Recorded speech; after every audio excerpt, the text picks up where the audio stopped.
Guys, Angie Tonini-Rogers, and I want to talk to you today about a little saying that Chris Record actually says all of the time, and I love it. It is that, first of all, in our household, we are not allowed to say I can't. I tell them it's a bad word, and they're not allowed to say I can't. What I say to them is that they say, how can I? And Chris Record also has, that's one of his mottos, is that he says, I don't say I can't, I say how can I?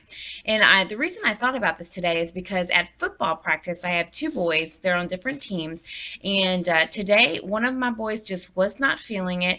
And he had some negative talk. He was saying how much he can't run, he can't breathe, he can't deal with the heat.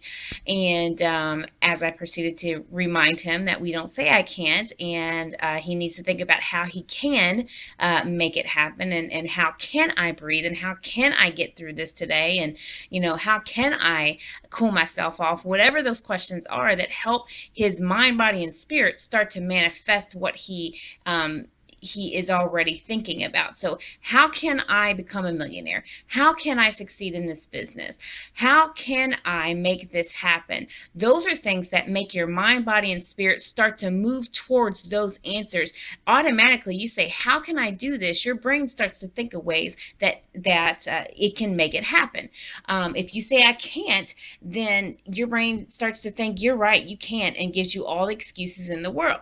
My other son, on the other hand, he was ready to go. He was pushing himself. He was looking at us, and I was like, let's go, get on up there, lap that kid or whatever. And actually I was talking about his brother. I was like, lap your brother, look at your brother up there, lap him. And he was pushing, and he was going, and because he was saying, I can do this. I am going to do this. And so it is amazing to me how your mood and your self-talk will change the outcomes that you get. The day before, my other son that's having difficulty today, he did fine. He was up front. He was coming in top 10 kids as far as running. He was doing fine because he had a better attitude about it. He was saying better things to himself. He had a different expectation.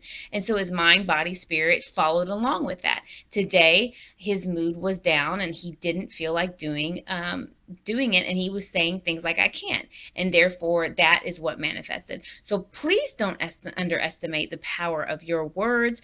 Life or death is in your tongue. It is so true. People think that's hocus pocus, or that's just not the reality.